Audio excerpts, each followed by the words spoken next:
I'm Steve Hoare. I'm the outgoing director of CREATE. We have a new director coming on board in about 10 days. I want to welcome you all to our distinguished speaker series. If you haven't been to one before, we do bring in top experts in many different areas of interest to the Homeland Security enterprise. We've been doing this for several years. CREATE was established a little over 10 years ago as the first national center of excellence to bring the power of our university system into the war on terrorism. It was established at the request of then President George W. Bush. CREATE stands for the Center for Risk and Economic Analysis of Terrorism Events. And we do work here at USC and with partners all across the United States. At any one time, we have about 20 different partners, usually at universities, but sometimes at think tanks, such as RAND Corporation. We look for projects, both from the Department of Homeland Security, topics that are of interest to them, and from our local and state agencies. As a matter of fact, our relationships with local agencies has been a pillar of strength for the CREATE program. It provides us with a living laboratory to do our research and an educational classroom that is not possible on a campus. So we get our students out into the field, we get them down to the harbor, we get them out to LAX, studying the problems that face people that are responsible for the safety of our nation. I want to highlight just one project we've done. We've done perhaps 200 to 300 different projects over the 10 years that CREATE's been in existence. And this project is called the UCAS project, and it stands for Urban Commerce and Security Study. And what it attempts to do is look at the concept of the ring of steel that was developed in Belfast, used in London, and how it might be applied in New York City. We have a short video we're going to run now.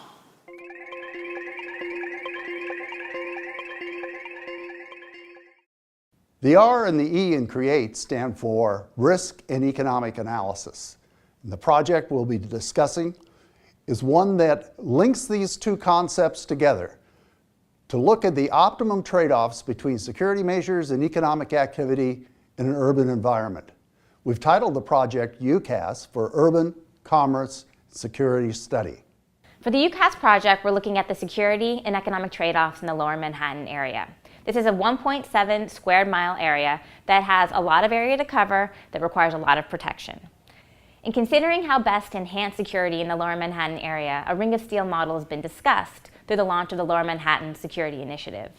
The ring of steel was originally implemented in Belfast in the 1970s. The idea there was to protect the city center by building a kind of urban fortress around the region, where they closed off all major roads and only had limited access through police-protected entrances. This idea was later enhanced and developed upon in London, where they not only took the idea of closing off the city center through closed-off roads entrances, but they also implemented chicanes and a very complex CCTV camera monitoring system throughout the city. Security measures are most effective as systems with layers of security. The effectiveness of a system of security measures is not simply the aggregation or the sum of the effectiveness of the different components within the system of security measures. Security measures, if evaluated in such a simplistic manner, may lead to a misapplication of resources, thereby increasing expenditures and not achieving optimal security. Evaluation of security measures in isolation may also not account for the synergies and the redundancies that may be present within security measures. For example, closed-circuit TVs without the presence of resources to investigate suspicious circumstances may not lead to enhanced security.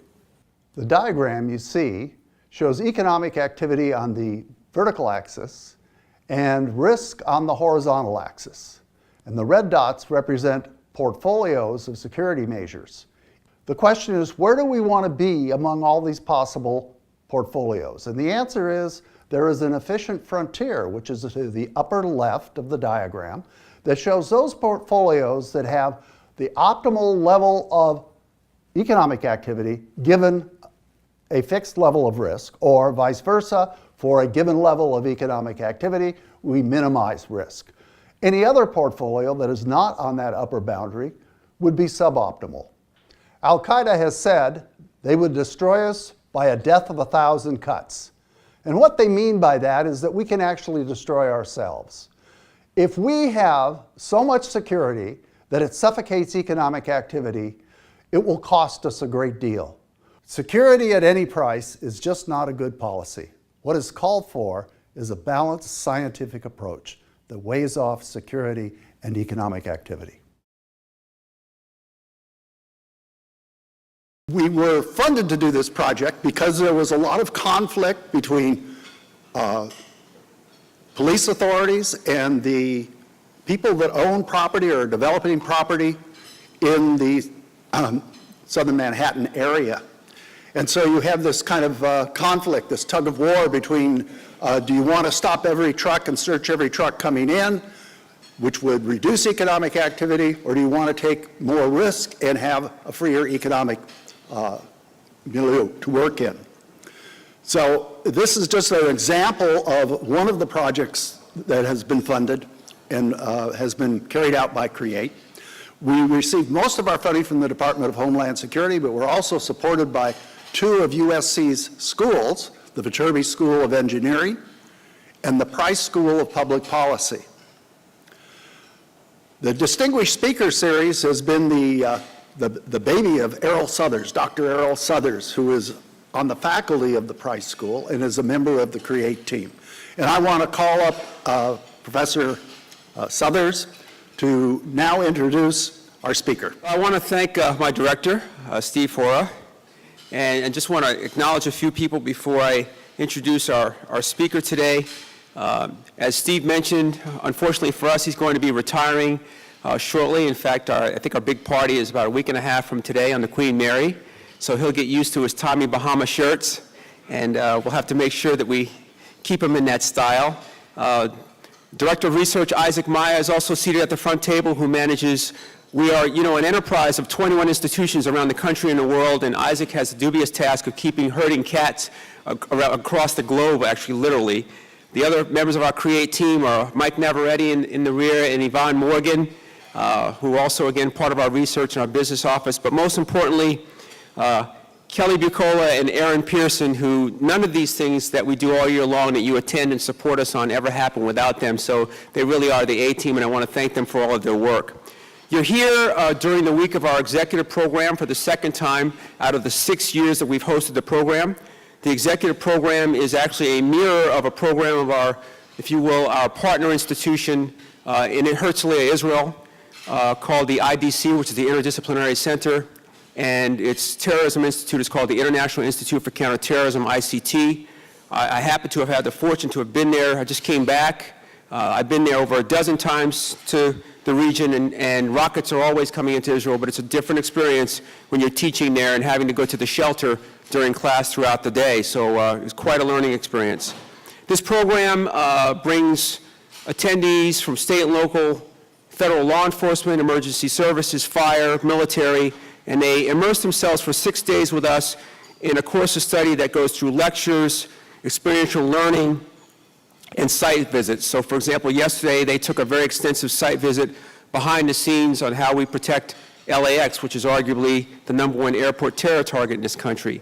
Anna Burton's here, and she's going to host them this week at the city's Office of Emergency Management to see what the EOC looks like. So it's quite a program. And having said that, we have 3 alums with us today. In the front, we got Tom Austin and Bruce Clark and Mike Little. If you guys would stand. Is Mike still here? Okay, thank you.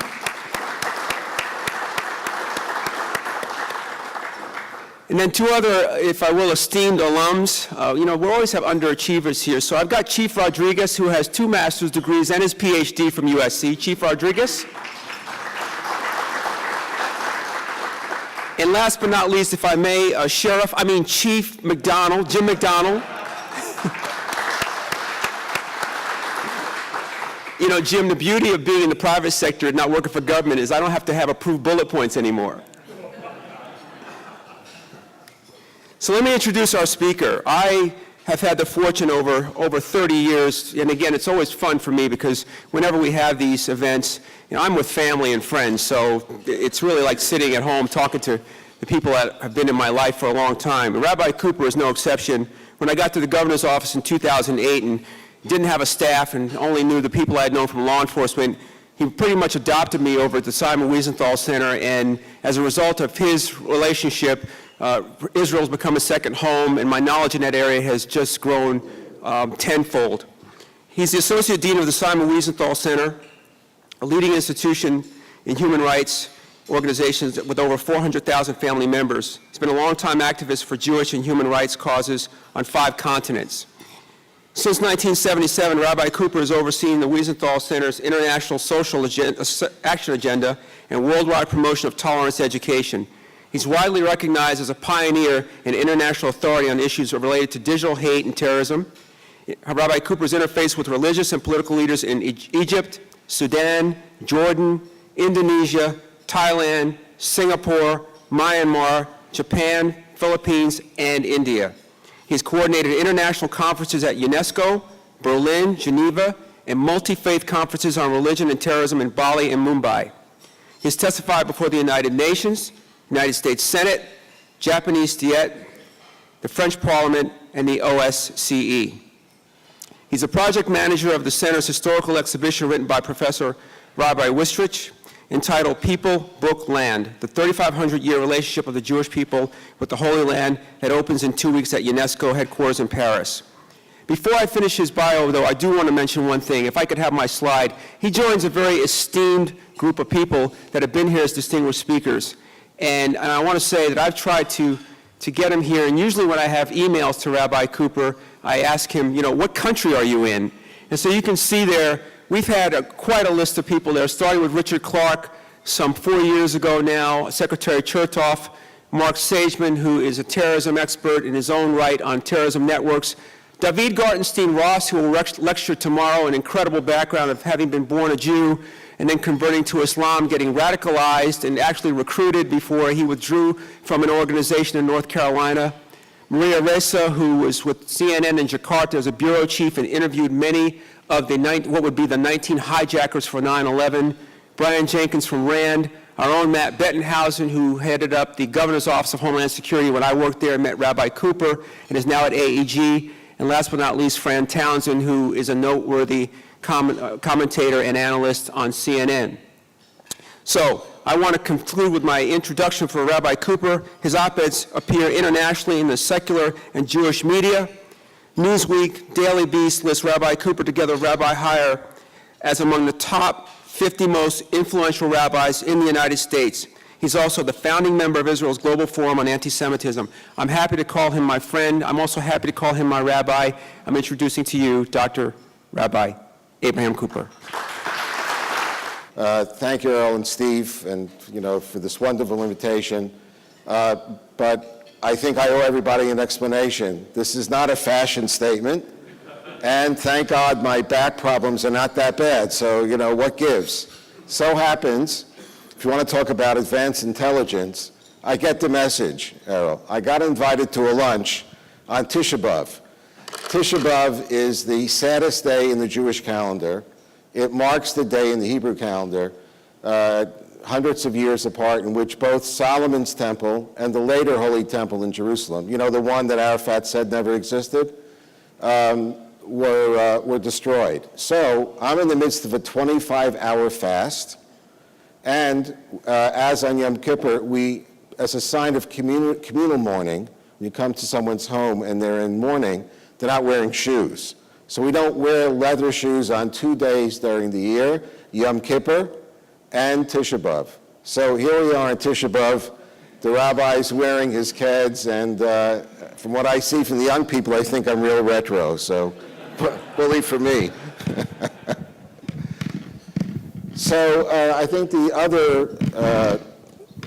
other story I would like to share with you is that being a member of the clergy, and I was just with Chief Sheriff or Sheriff Chief McDonald, you can ask Yusuf anyway, but as far as I'm concerned, he's already the head of the sheriff's department, but we'll let the voters decide that.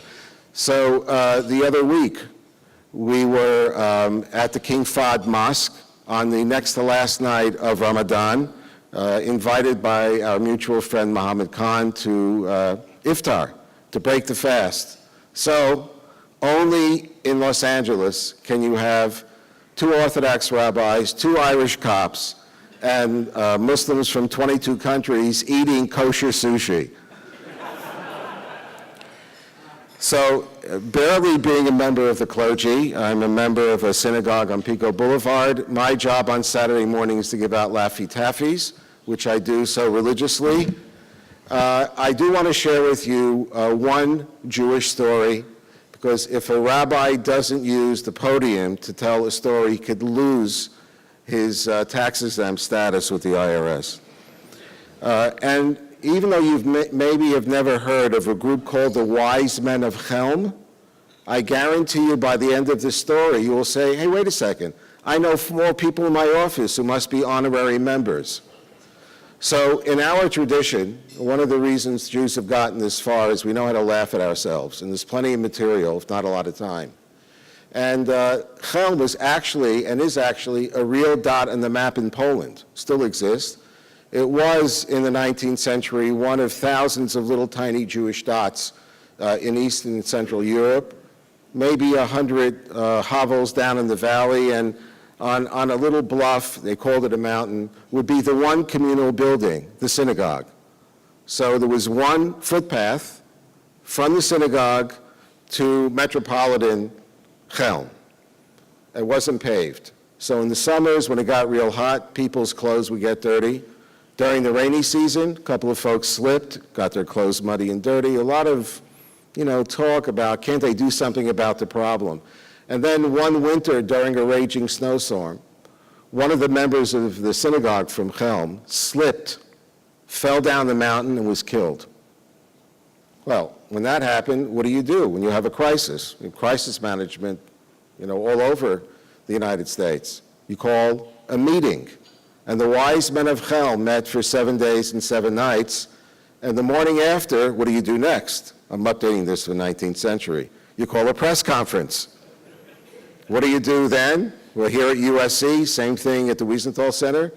You announce a fundraising campaign to build the most modern emergency room at the base of the mountain. So I think the challenge for all of us is we're not interested anymore in building emergency rooms at the base of the mountain. That is the response of Chelmites, maybe the largest unrecognized silent majority in the world, always being reactive. And so I want to thank all of the adults in the room for their service, both military and without, and those of us who are serving the community on an ongoing basis, and for the young people for having the seichel, otherwise known as common sense, to actually make a commitment to go into this field, because you will be making a difference. I'm also here with my colleague, Rick Eaton, who is one of the world's great experts on digital terrorism and hate. I say that because I'm old enough to know that anytime you use the word expert to talk about someone, it's not always a compliment.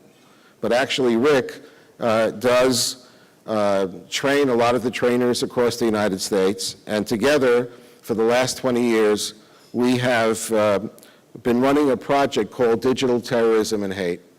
And I think it's worth taking a couple of minutes here, because I'm not going to bore you with a 500 slide PowerPoint. Anybody who needs to get information from us, at the end we'll tell you how you can get inside our system and how you can help contribute. But our basic approach on the internet, it takes the following approach, and that is we're an American-based human rights NGO. We're not interested in having more laws passed in order to curb freedom of speech.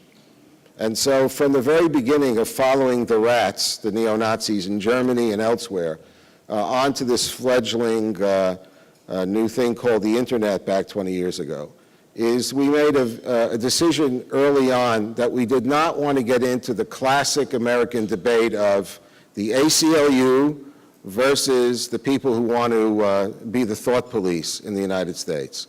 So from the beginning, we struggled to come up with a game plan for how the Simon Wiesenthal Center could make a difference. And our approach, certainly in this country, has been based on the following.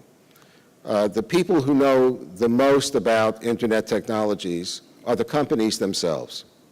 And we agree, generally speaking, with these companies that you want to keep government's involvement at a minimum and freedom of speech at a maximum. And so our approach on digital hate was to come back to the companies when we saw material that was inappropriate. How many of you, maybe in this room we get the highest percentage, how many of you ever read, in the gray button that says when you get a new software program on your computer, how many of you ever read the contract where it says, I've read it all and I agree? Come on, I'm a rabbi, don't lie, okay? I have not. This man over here, Rick Eaton, gets paid the big bucks. I never read it. But actually, when you push that button, it's a contract. And so what we've always tried to do over these years is to basically say to the companies, this is not a speech issue. You've set certain boilerplate rules in the contracts you guys probably never read, but your lawyers wrote. And so if the line's been crossed, we want you to throw these hate mongers off. And a kind of guerrilla warfare of getting them thrown off of one web company and at least disrupting their basic approach. And over the years, I think we've managed to get a few tens of thousands of these sites removed. Well, we're now in 2014. We don't have to debate anymore with anyone anywhere in the world. A, the power of the internet, and B, the challenge of trying to protect freedoms on the one hand and finding the literal and virtual lone wolf in the digital haystack. That's why a lot of the folks are here. And in the asymmetrical wars against the good guys, unfortunately, internet technologies play a very, very important role. One of the things we figured out a few years ago is that just like students, adults hate getting graded.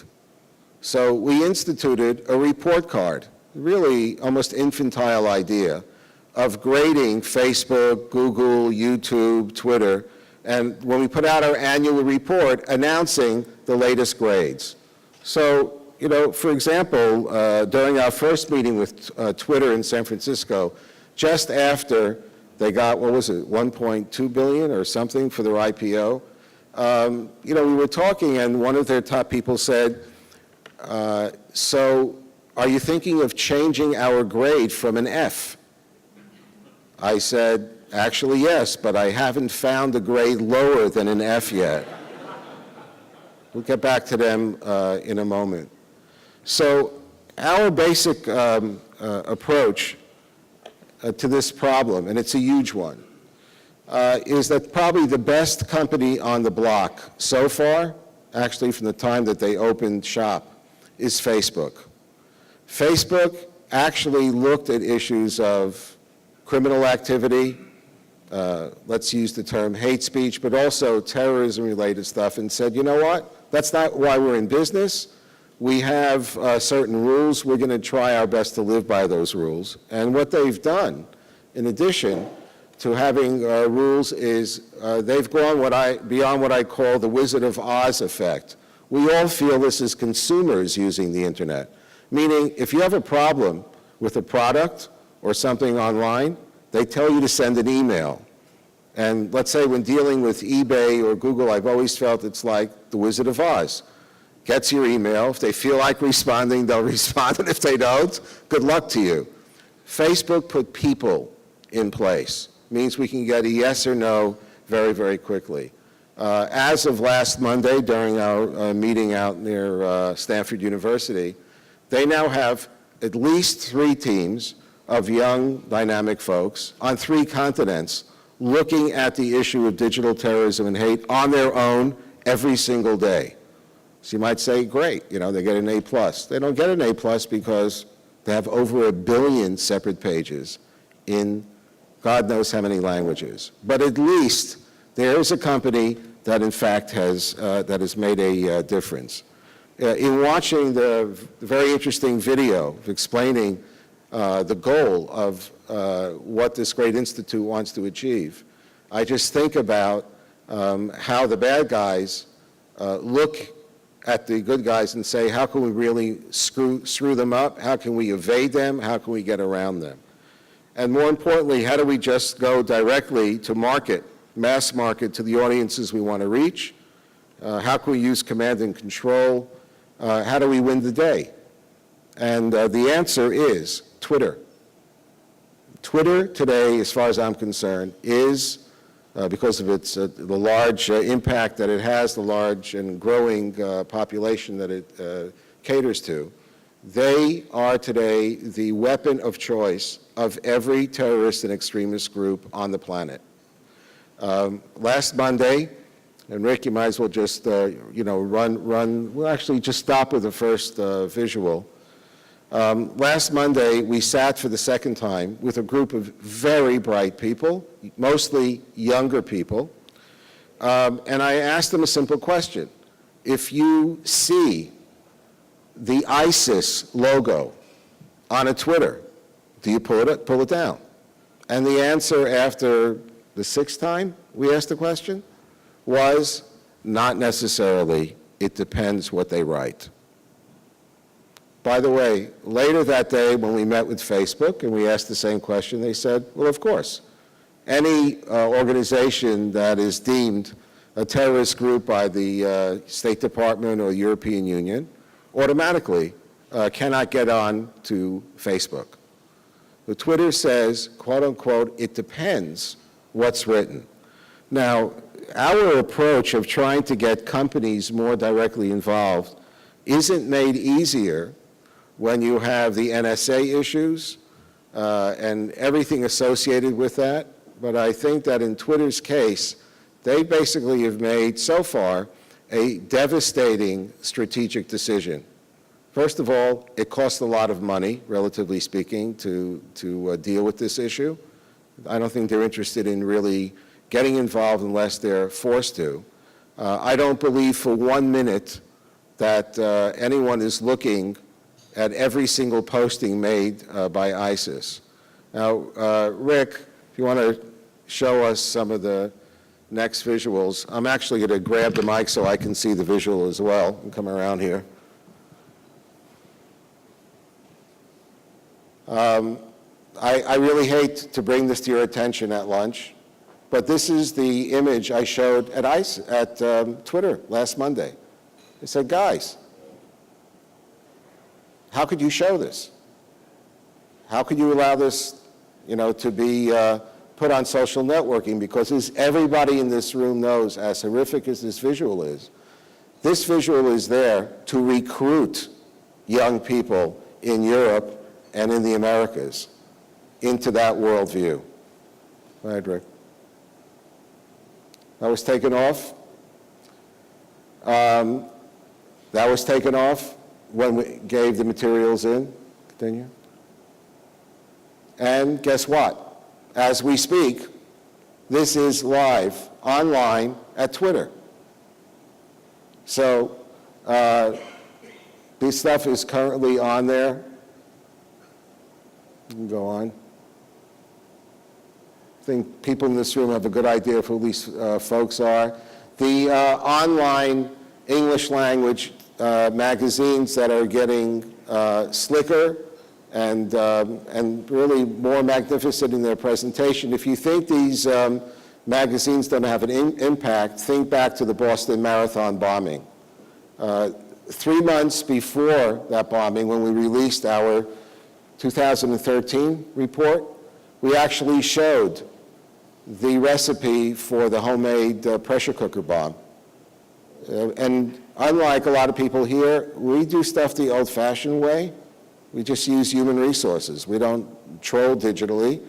And if we found it and posted it, the kind of stuff that's being produced makes pretty much, parts of the internet terrorism tutorials. So you have Al-Shabaab Somalia, which again, for some people, say, well, that's out in Africa. But they're also one of the groups promoting violence right now against Jews all over the world. And we can have a separate presentation just talking about the explosion of violent anti-Semitism across Europe against the backdrop of the events in Gaza. The most deeply disturbing example of all is in France, where the police simply are not in control of the streets, where 3 synagogues were almost breached with people inside by violent rioters. In Germany, where if you can actually go onto a YouTube and watch, it's gone viral, the sermon given last Friday in Berlin by an imam calling for the extermination of the Jews. He did it in Germany. There are laws against it. Nothing has happened to this imam yet. We can go and talk about Belgium, UK. This morning, a terrible incident took place in Perth, Australia. A rabbi, more obviously looking rabbinic than I, was in a shopping mall in Perth after the fast, so it would be tomorrow morning, to get some kosher provisions, was beaten up. Looks like a Jew. So these kinds of the leveraging of social networking platforms by these groups help in this situation to superfuel an already difficult situation. We found that Twitter basically had no interest in this issue unless we figure out some way collectively to push them to finally make the right kinds of decisions.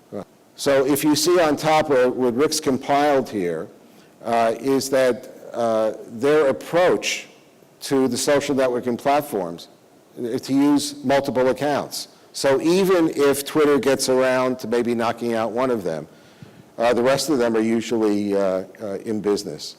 Now, how does that impact on the work of the people in this room?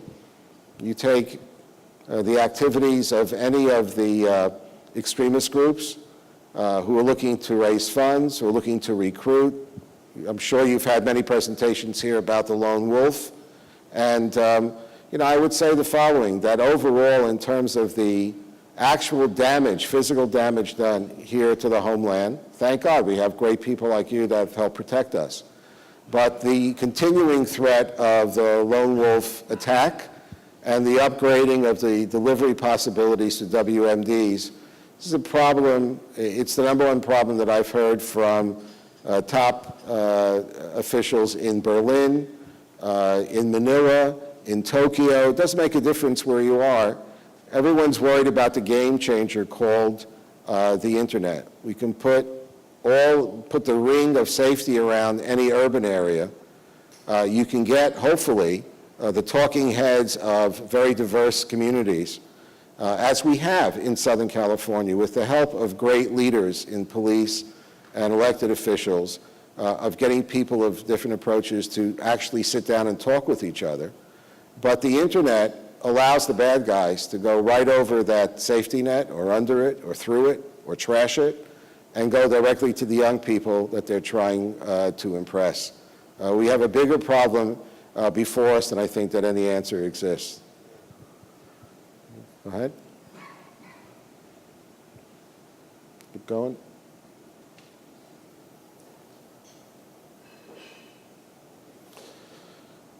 The situation in Iraq.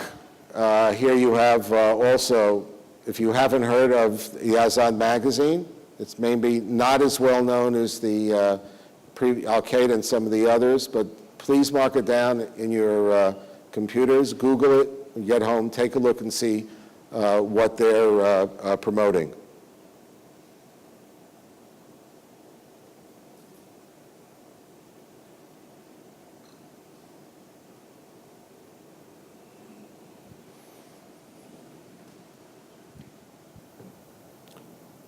Okay, Rick?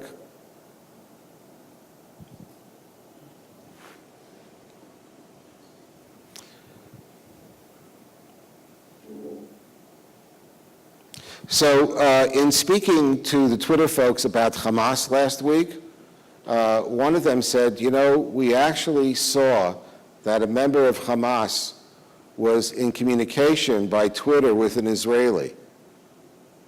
We said, yeah, so? Arabs and Israelis and speak to each other all the time online.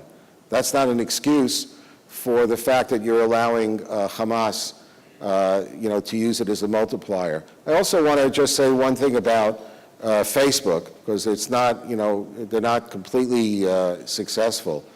How many of you heard about an incident that took place last week in Paris in which one group of activists, using information from someone's Facebook page, found out what that person looked like, where they lived, and when this Jewish activist was returning home, he was set upon by 12 Muslim activists and beaten and sent to the hospital.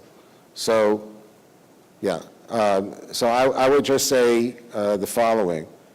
Once you have these kinds of examples taking place in one particular venue involving one or two different groups, I think we have to look very, very carefully and understand the growing nature and scope of the challenges that the internet technologies, especially the social media, present to all of us. Obviously, having the ring of defense around the communities and making sure economic and social targets, are going to be safe. I agree with one of your colleagues here. The one thing I've learned from him, or tried to learn from him, over the course of the last 10, 15 years, because he's much smarter than me and I understand half of the stuff that he says. But one word I get, deterrence. The most important thing that we need to do in the different areas that we deal with is how do we make it more difficult for the bad guys to do what they want to do in a particular arena. Right now, we need to be honest with ourselves. In terms of the internet, they're winning across the board. And the truth is, I don't even think it's an issue about more government involvement. I don't think our governments have a clue about the internet anyway. As far as I'm concerned, I'll put it to you this way. I have a good relationship with one of the senior people in intelligence in Berlin. It's a strange world when an Orthodox rabbi can sit with his friend who's a German in a building where the cornerstone in 1937 was laid by Adolf Hitler. But this is a good guy. And he basically said to me a year ago, we don't want to be the thought police, but we're told by the politicians we have to make everybody safe, and we have to especially be concerned about the lone wolf. So I think there are a lot of law enforcement just waiting for the internet community to grow up, come to the table, and sit down and come up with some strategies to make it a little bit more difficult for the bad guys to leverage this incredibly unprecedented, powerful tool. I think it needs to be a priority across the board. If you know some people here, maybe some USC supporters have a couple of million shares in Twitter. I can tell you that's one of the ways we got our first meeting with them. But the meeting last Monday in San Francisco, to me, was completely shocking. I think that the arrogance corporately of this institution is matched, I think, only by their stupidity. At the end of the day, this is going to end up biting all of us and biting us hard. I want to sort of close this part of it with a little bit of a story. Way back about 18 years ago, when the United Nations was still talking to me, I was invited by the then United Nations so-called UN Human Rights Commission. Those are the guys who preceded the so-called UN Human Rights Council, whose outgoing head 3 days ago said the United States should be providing Hamas with Iron Dome technology. And for Israel to defend itself is probably a war crime. You can't make this stuff up. So anyway, especially because I'm a rabbi, I'm very sensitive about, well, how did I do in a presentation? I've learned the hard way that you'll never know in Asia. unbelievably polite people, you just never know. You'll only know from experience if they like what you said and took you seriously. So it was my first presentation about the then looming internet problem, and I'm pretty sure I used a floppy disk. Maybe some of you young people don't know what it is, so you can ask the adults in the room. So at the end of the presentation, I'll never forget this, there was one diplomat who came running up. He wanted to made a beeline to me, and I said to myself, wow, at least one person was impressed by my presentation. He said, Rabbi, I didn't know anything about this problem. It really, it's very important. I'm so glad you came here to the United Nations. I think we need to have another meeting because I think the UN Human Rights Commission should be writing a protocol about the internet. And he handed me his card. He was Cuba's ambassador to Geneva. So I said to myself, we're not in business to make life easier for Havana, for Beijing, and for other autocrats around the world. We get the phenomenal aspects, the liberating aspects, the freedom potential, growing potential of the internet technologies. So, I'm slow, but I do learn from experience. I owe the ambassador from Cuba, wherever he's in right now, I owe him a debt of gratitude because Americans generally have this right. The basic approach in this issue is not going to be solved by governments. On the other hand, we can't allow the good guys to fly blind, and we can't allow the bad guys the kind of unending, unreally challenged access to the most powerful communication and marketing concepts and technologies ever devised. So I'm very happy to ask you to come, Errol, come up and join me. If you have any questions on this issue, if you want to talk about the Middle East, obviously. I did see during lunch that the mastermind of the kidnapping of those 3 teenage Israeli boys started this whole cycle a few weeks ago was just arrested by the Israelis. So you actually segued to what would have been my first question. Now, I'm not going to let you get away. Fortunately, we were both in Israel as Operation Protective Edge began. And as I mentioned to some people in the audience, having been there over a dozen times, and I can count the times on one hand when rockets were not coming in, it's quite different to be there and have to go to a shelter as you're teaching a class.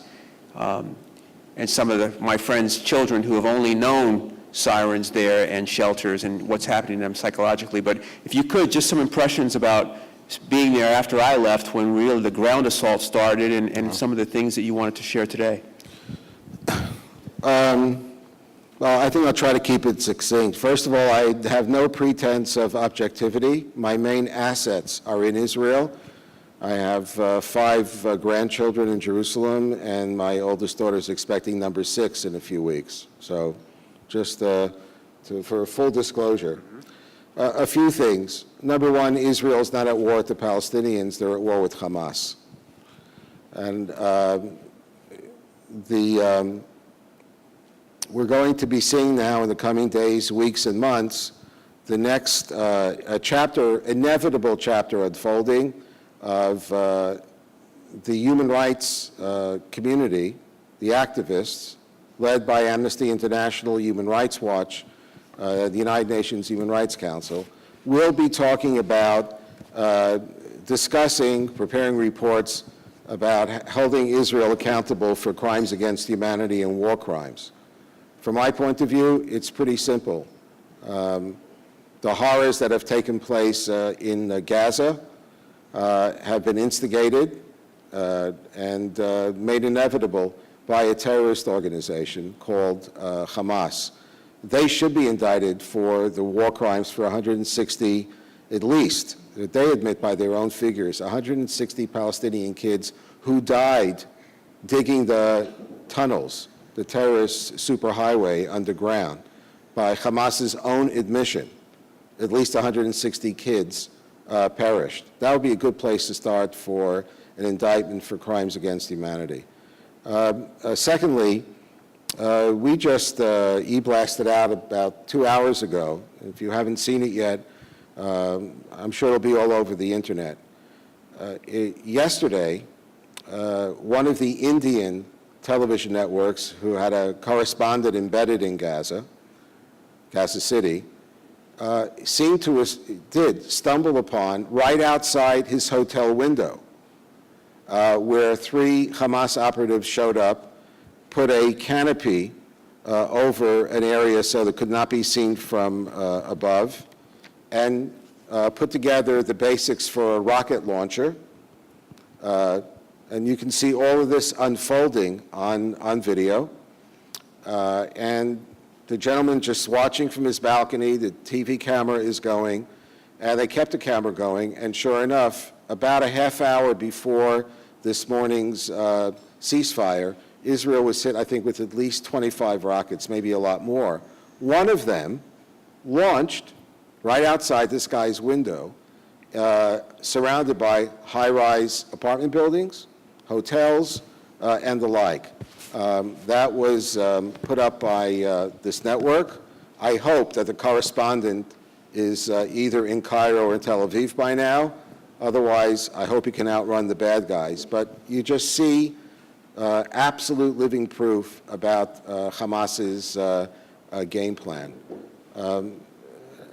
Number 2 is, I think it happened 2 days ago, or actually released 2 days ago, on the IDF blog, or you can go to ours, the Wiesenthal Center, in some of the hand-to-hand combat that took place in northern Gaza, apparently, they came across a written game plan by Gaza to the soldiers, emphasizing how important it would be to stay close to civilians and civilian infrastructure, because they know Israelis don't want to shoot.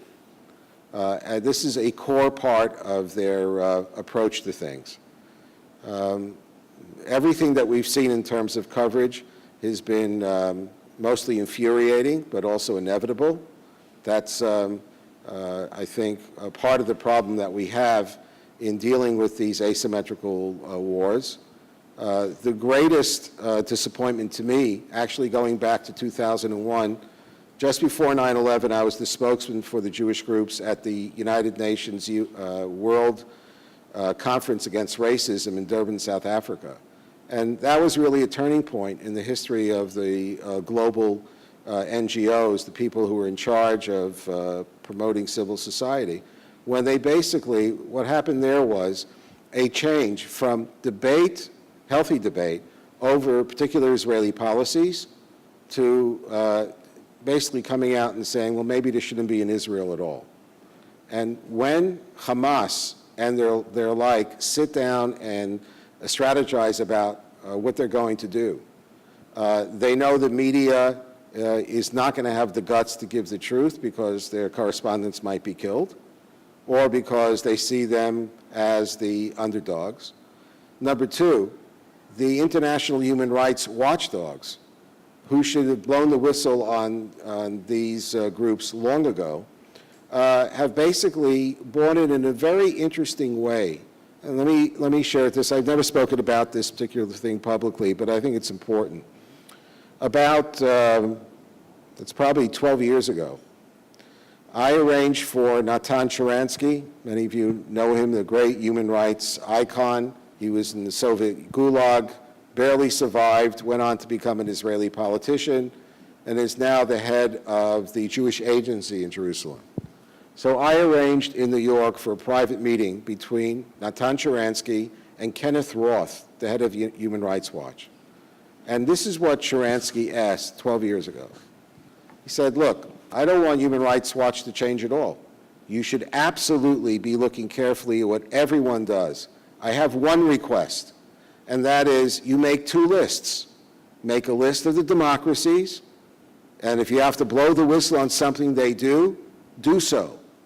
But you should not put all activities under the same umbrella. Because when you do, I don't know if these are the exact words he used, but basically you're giving moral equivalency to everyone involved in these conflicts. And that is exactly what has happened.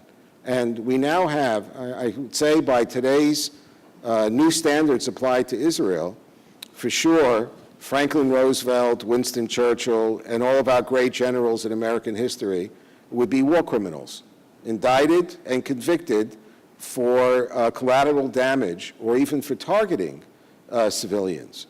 So in the broader picture, the question is, right, we've seen it every time, starting with hijackings and all the rest. Israel is the Jewish canary in the coal mine globally. Okay, Israel's been through this now a couple of times. What is the rest of the civilized world going to do when we see these kinds of incidents taking place? And I'm not talking about in Russia, in Beslan, where you have, you can make certain types of draconian decisions and never be held accountable. What do we do with this new kind of warfare? If it worked for Hamas, even to a certain extent, you can be sure it's going to be coming to another TV news coverage, another crisis location at a place, coming soon to a place near you. The third point, and I wish I could be more optimistic, but I think we have to also be honest. I understand that the Palestinian Authority's representative at The Hague is either preparing or has announced that he's going to be bringing, on behalf of the Palestinians, charges of war crimes and crimes against humanity against Israel. Now, when your supposed peace partner, really right now the only game in town, the one that's going to be told to supervise billions of aid dollars coming to Gaza and elsewhere, when your supposed peace partner tries to drag you into court for defending yourself, that does not bode well in the short or medium range for what we would call the two-state solution. Right now, again, the only solution that seems to make any sense, the Wiesenthal Center backs it, most Jews in the world still do, but only if there's going to be a reliable partner.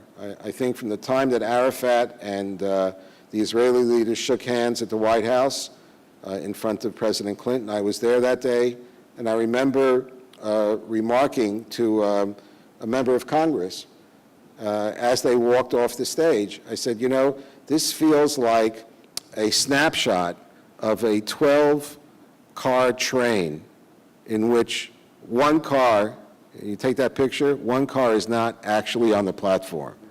And I think for the Israelis, going back to then and the Oslo agreements and God knows how many others since, there's always been a feeling that they were this close, just one more car into the station, and we'd finally have a paradigm that would work for peace for two people. But my feeling back then was that for the Palestinians, it was the other way around, meaning that the train was just leaving the station. It wasn't arriving. And so until and if you find people who are prepared to actually negotiate a peace between two people, this is going to be a challenge before us for a very, very long time to come. And we're going to hear a lot in the coming days about the Palestinian Authority. The Israelis will be among the loudest to speak about them. The truth is, and I do spend some time with Palestinians on the ground, one guy in particular, he's the oldest head. There are 6 families that head Hebron. He is the elder of the 6 elders. So this guy's not exactly a Zionist. Interesting fellow, handlebar mustache, the tent, the whole 9 yards. But he told me a few times that, you know, Israel should get rid of the PA and cut a deal on the ground. So what do you mean, get rid of the PA? He said, you don't understand. If elections were held tomorrow on the West Bank, told me this 3 months ago, I'm voting for Hamas. I said, what are you talking about? You want the Israelis to make peace with you, but you're going to vote? He said, you don't get it. I have 3,500 people in my clan. I came, my grandparents came here in the late 1870s from Iraq. Jabari is the name, not an unknown name in Palestinian circles. I got 3,500 mouths to feed. I also have 350 people under arms. I cannot get anything out of the Palestinian Authority.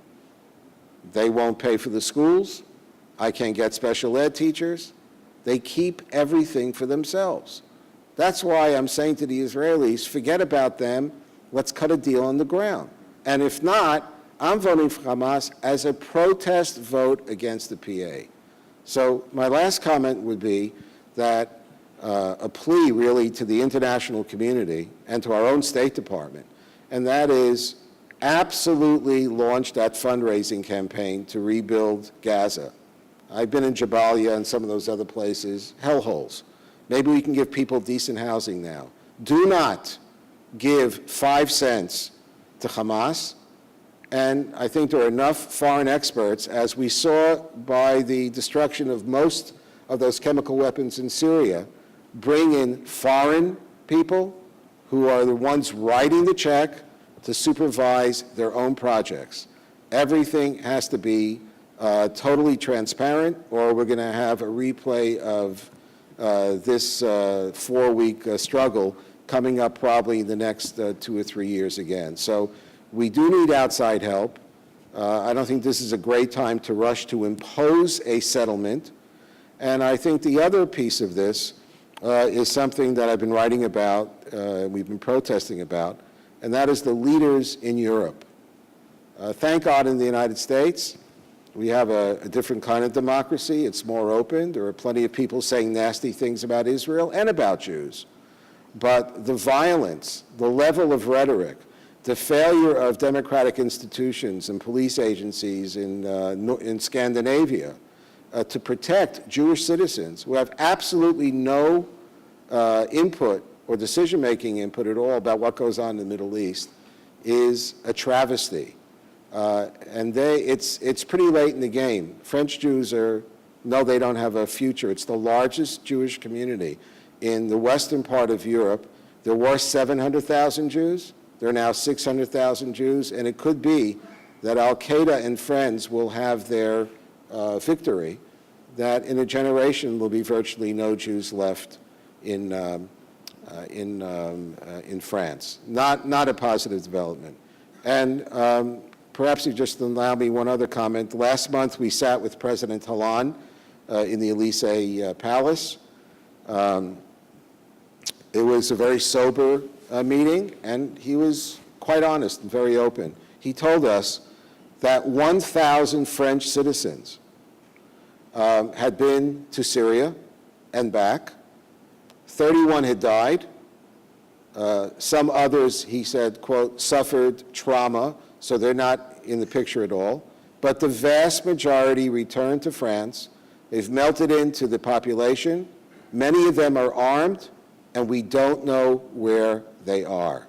So without Gaza, this was all before Gaza, a new X factor that you all know about, that every single democracy, every country in the West and other countries in Africa have seen young, mostly idealistic people go to Syria and come back as battle-hardened, highly trained potential terrorists. People born in Canada, in the US, in Australia, in the Netherlands, in Germany, in France, in Spain. They are walking and ticking time bombs that in some ways have nothing to do with any of the developments per se in the Middle East, but have been, they've drunk the Kool-Aid of terrorism, and that's going to be, it's a new level of responsibility and concern for all of us. Excellent. If I could just loop back to your presentation, and as you know, we've got the executive program this week, and if we could talk about domestically, as you see, as our concerns increase about online recruitment, radicalization, demonization of the state of Israel, and denouncing Jewish people, who are those domestic organizations in the United States that seem to be gaining traction that you and Rick come up against or see quite often in your research that we should be concerned about in the counterterrorism and in the intelligence community? Well, Rick, if you want to join us to answer that question, but I'll give you my spin, and you may not like the answer. I don't think it's so much about American-based organizations. Of course, David Duke and those guys are all going to retweet and continue to sort of celebrate all of the attacks on the Jewish people. They're going to promote it. some of the Hamas front organizations and some of the protesters in New York and here in LA use classic anti-Jewish imagery, dollar signs. Jews are only worried about money. Jews are the real Nazis. We're seeing it on the streets here. I don't think we're going to see much of it on the USC campus, but we expect next month to see a lot of the Gaza war replayed on most campuses across the United States and Canada. There could be some flashpoints there. But I think that the biggest problem and biggest challenge of all for us domestically is the fact that the stuff that even 2 or 3 years ago we were only looking at in Arabic or Urdu is now translated, produced, and presented in English. I mean, these guys have already sort of won the street where they come from. They now want to get young people here to come over to their side of the divide. And it's, you know, I don't have an answer for that, but if I had to quantify our concerns, those concerns go back to the professional terrorists who are in the business of mass murder and killing, who want to embed that mindset in as many people as they can, young people especially, here in North America, you know, and throughout. And that's why, for example, in our conversations with Twitter, we never even got to the hate material. You know, the hashtags with Hitler and the other stuff. That, it isn't that we're not concerned about it, but on a scale of where do we start first, it's real simple. For us, hate material should be immediately removed, especially if it violates the rules of usage. Terrorist material, we get it. Rick and I had a very semi-serial comic moment with the guys up in Ottawa, CSIS.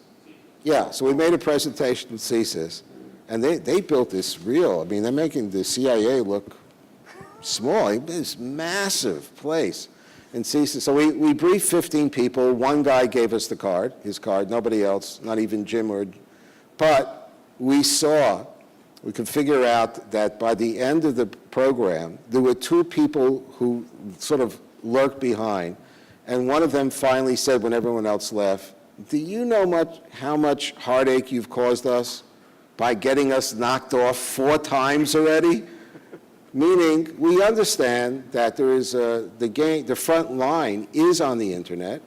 We know the good guys have to try their best to infiltrate, but especially when it comes to Twitter, and I think the British saw this as well, it's a very, very, very dangerous game about the balance between allowing the bad guys to get their foothold online and using that for intelligence purposes against how many minds they're going to infect.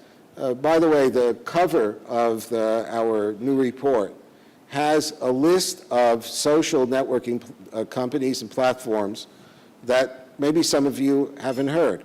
You know, Facebook's done a good job, but you ever hear of a place called VK.com? If you didn't, take a look at it because it's made a lot of money. I think the kid who started it fled already twice from Russia. Pretty sure Putin more or less owns it now, or his friends do. So VK.com, Ask FM. There's at least a score of other social networking platforms out there that have no rules to speak of at all. So what we do know from our neck of the woods and of looking at the internet is the bad guys will take whatever we give them. And they have our young people in their sights. So once upon a time, it was a matter of just quantifying, okay, what are the hate groups in LA? Who are the gangs? Which states are they in? All of that is critically important. But I think the game changer is not so much, let's say, you know, Peter Walker might be right. The internet overall hasn't really delivered as such, you know, the terrorism. But it facilitates, it's a cheerleader, and in some cases, yes, as you know, in Nairobi, it was used for command and control, as well as only internet technologies were used in the Mumbai attacks. So these are massive headaches, and my one plea or piece of advice to the collective genius that's in this room, is we shouldn't allow First Amendment concerns, which I share, to keep us from approaching the collective genius of the internet community and asking them, guys, we all have a problem. Many of them are actually becoming parents now, okay?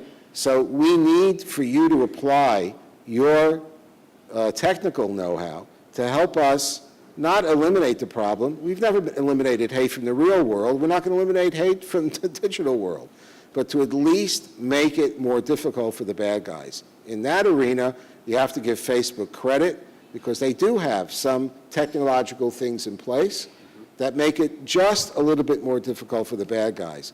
But for example, if Twitter doesn't even know what's being said in Urdu on Twitter platforms, God help us all. And I think that's where we're at right now. So whatever you can do to come up with a good strategy or a suggestion, we're all ears. We know that the answer does not lie in Washington, and for sure does not lie with Ban Ki-moon in New York or whoever the next bozo the clown in Geneva will be at the United Nations Human Rights Council. Okay, we'll take the first. Rick? Yeah, just to say, you can't make a blanket statement about domestic extremist groups, obviously, but the good news is that over the past few years, there's been very little momentum with these groups. There's very little leadership at the moment. Over the past 10 years or so, we've lost 3 of the major leaders of these groups. So you can always have an individual with an incident such as Oklahoma City, who can be extremely devastating. But right now, there really isn't a lot of momentum among the domestic groups, and they're not considered serious by the international groups that we've been talking about. Okay. Thanks for being here with us today. Mark Pazin with the state of California. You gave a list of grades for social media. What would be your grade and why for Secretary of State Kerry? Well, that's a difficult question for me to answer with the camera rolling. The Wiesenthal Center's basic approach, based in the world's greatest democracy, is, we have to deal and play and work with the hand that's given to us. So I would say on the one hand, one of the people who reports to Secretary Kerry, his name is Ira Foreman. He is the special envoy on anti-Semitism for the United States of America. He's one guy who's doing an absolutely outstanding job. He is always swimming upstream, to put it mildly. And by the way, that office was created not at the initiative of the State Department, but at the behest of the United States Congress. So we do have a person like him in place. I would just say the following about Secretary Kerry. His heart's definitely in the right place. He sees the United States as the peacemakers.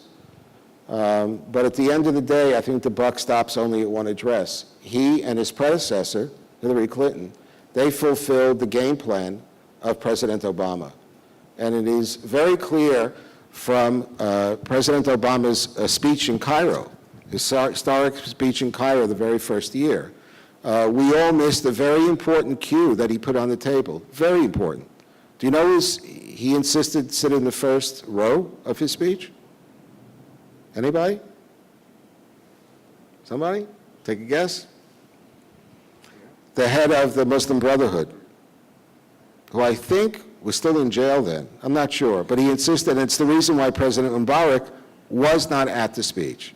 So I think the approach or the game plan was to find the moderate element among the Islamists, try to figure out a way to work with them, bring them into a camp that would work with the United States and help improve the U.S.'s image in the region. What we have today actually presented to the U.S. on a silver platter is if you were taking an X-ray, it's the X-ray of that original game plan, meaning that you have Egypt, Saudi Arabia, the Gulf states, Israel, and a few others that are still standing, that are de facto in a new camp, trying to do battle against the ISIS and Iranian types. If the President or the Secretary of State would ask me what the priorities should be, and they won't, that's where I think we have an opportunity for a very serious alliance that could land up doing a lot of very positive things in a lot of important ways and reestablishing and enhancing American power in the region. Second, as the Wiesenthal Center is not a representative of any government, but one of our core responsibilities is anti-Semitism. We have been alarmed by the fact that Turkish Prime Minister Erdogan, who's I think now running for President and King of the World, which I think he'll win, this past Sunday spoke to a rally of 400,000 people and basically compared Israel to Nazis. And it's not the first time. Qatar is a key funder of Hamas. No cash, no rockets. So what we have been disappointed by so far is the top of our administration failing to condemn the Jew hatred expressed in various ways by leaders and/or religious and other cultural elite of those two countries. Now, Turkey is a NATO ally, so it's not just President Obama, Secretary of State Kerry, it's also the new head of NATO. It's also the NATO partners. Look, Erdogan is not even original. He simply took a page out of Ahmadinejad's game book. If you want to win over the street, pound the Jews, add in a little anti-Americanism along the way, but basically stick to that, and you'll be able to ride the wave. So far, he's rode the wave. The only issue is that he doesn't want to lose the NATO support. He likes that part of the equation. So why are we allowing that bigot to have his cake and eat it too? That's a matter, in my mind, of moral leadership. And it's not just Turkey. When Erdogan says those things in Turkey, its impact among Turkish Muslims in Germany, in the Netherlands, and elsewhere in the Turkish diaspora is devastating. Devastating for members of my community, the Jewish community, paying a very, very heavy price right now. So without getting into the ins and outs of, what more could or should have been done, I think the State Department probably regrets the zeal with which it condemned Israel for its alleged latest attack on a UN facility. The fact of the matter is that there are other areas in which the United States top leaders should be speaking out about, and their failure to do so in a public way further empowers the bad guys and leaves the impression that this administration still sees some hope for that paradigm of working with the Muslim Brotherhood types. Yeah, hi, I'm Matthew Hawkins with the State Intelligence Center. And when Dr. Errol Southers gave us a brief 2 days ago, kind of the kickoff of what we were doing, a threat overview, one of the things that he had pointed out was these strange new relationships forming between unlike groups, unlike organizations. Whether it's a skinhead organization trying to loop in with Hezbollah or whatever it is. As you're going through the social media platforms and you're looking at some of the stuff they're posting, are you seeing this? Are you seeing an evolution, a trend toward this? Or do you follow Southern Poverty Law Center's work as well and maybe putting some of that together? Well, I'm going to make a couple of comments that I'm going to ask Rick to join. Actually, you can probably go to last Saturday's demonstration on Wilshire Boulevard, which among the folks who were walking with the Palestinian groups were people who are sympathetic to North Korea in LA. Their websites now are tainted with flat-out classic Jew hatred. Now, what does North Korea have to do with the Palestinians? I might argue, well, maybe it has to do with digging tunnels. In all likelihood, we know their relationship to Hezbollah. But you do have now, in many places around the world, sort of the most extreme example would be in Frankfurt, Germany. We have a demonstration against Israel outside of a synagogue where it says, Hamas, Hamas, death to Jews, in Germany. And you have in the same group neo-Nazis, members of the Green Party, and the far-right political stuff. Maybe the first example of this trend is even before social media, was the annual speaking fees that David Duke was able to get, being the Ramadan fast-breaking speaker in the Arab world. Now, anybody who did, now how did they find him? They Googled him. Who in America was blaming America for 9/11? David Duke. Get this guy on a plane, let's give him whatever he gets, 50, whatever it is.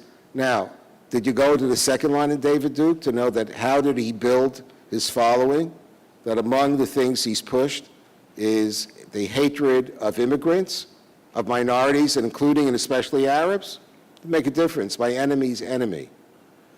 So I think that the answer, you can absolutely see new kinds of, sometimes temporary, but new kinds of relationships, of Facebook sharing, of helping things go viral, in which people, let's say, really, really despise Arabs, say, well, I like these Arabs, they killed some Jews, and look what they're saying, maybe we should figure out a way to do some work with them. And again, I want to emphasize that my commentary here is not about people who have legitimate qualms with Israeli policies or actions. Talking about groups and individuals that see Israel as either a historic mistake, a theological sin, or some sort of illegitimate spawn that should not be.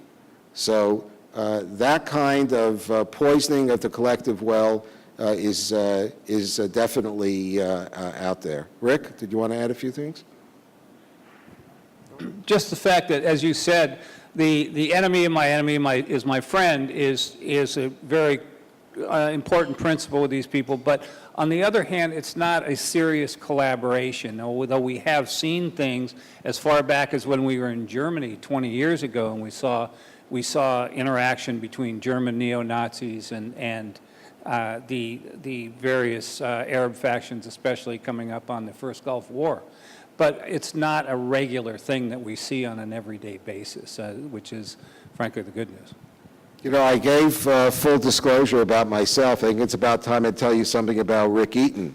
Once upon a time, Rick was just an innocent researcher at the Wiesenthal Center, and he had a ponytail. And then we placed an Australian-Israeli journalist inside the neo-Nazi movement in Germany for a little bit over half a year. And it came time when the serious people in Germany wanted to see a serious American neo-Nazi who had some money. So the guy sold out. He cut off the ponytail. We got him 2 good suits. We put him into a hotel in a certain German city that neither of us could ever afford to stay in again. He led the good life for about 4 or 5 days. Eventually, it led to Bariloche, South America, and the nabbing of a major Nazi war criminal. So don't let his innocent good looks fool you. Like the rest of most of the older people here, we were part of the hippie generation. As usual, you gave a superb speech, Abe. Just a couple of quick comments about the social media and what the U.S. government is doing about it.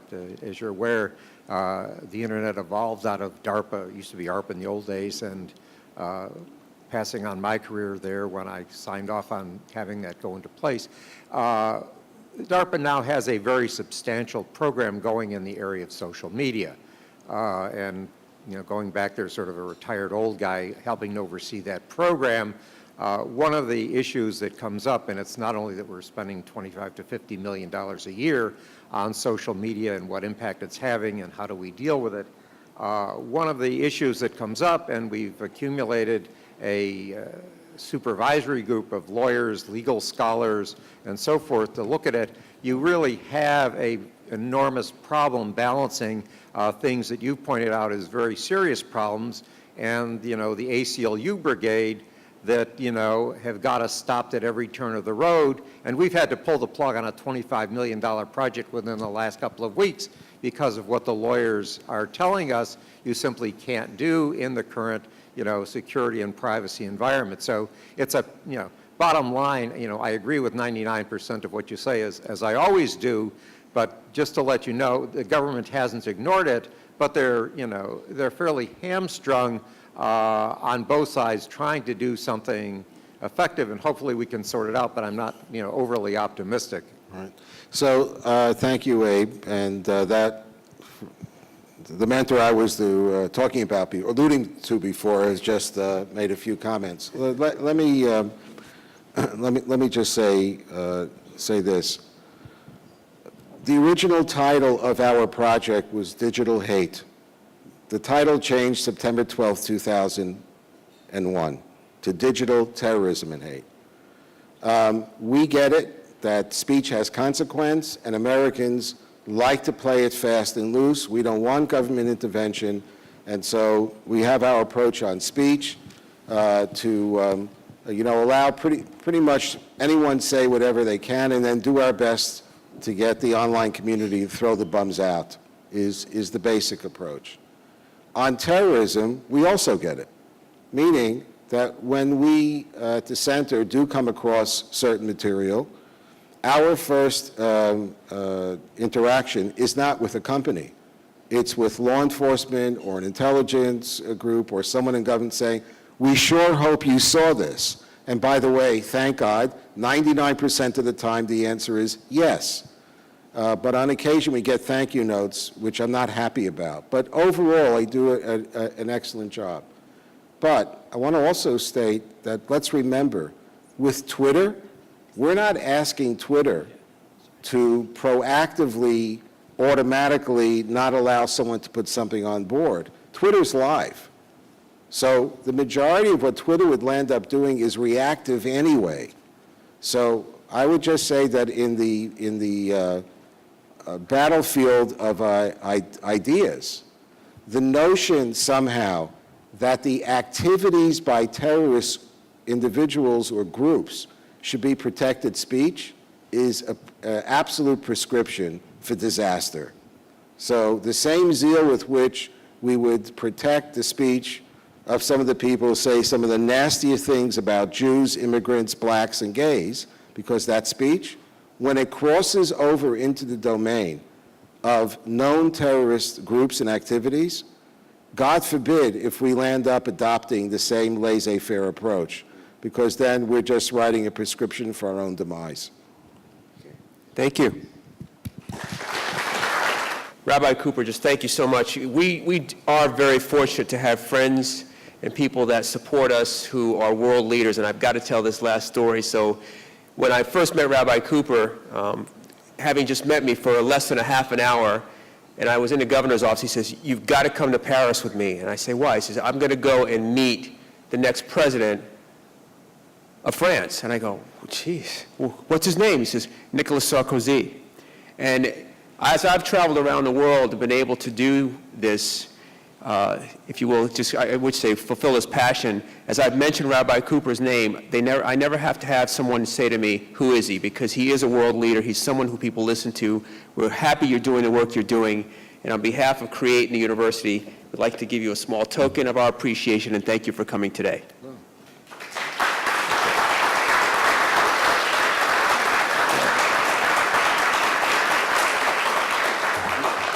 So in closing, Where are the tickets to the game? we have connections, but not those kinds of connections. So in closing, I just want to say thank you all for for coming today and supporting us. If you would mind, on the table on the way out, our good friends from the Israeli consulate are having a Homeland Security conference this fall, and there's a flyer on the table announcing that. Thank you for your support. I don't know who our next speaker will be for the Distinguished Speaker Series in November, but you'll certainly get plenty of notice. And if you're not on our list, get on our list, and have a good afternoon. Thank you for coming out. Thanks, Aaron. Excellent. Hope it went well.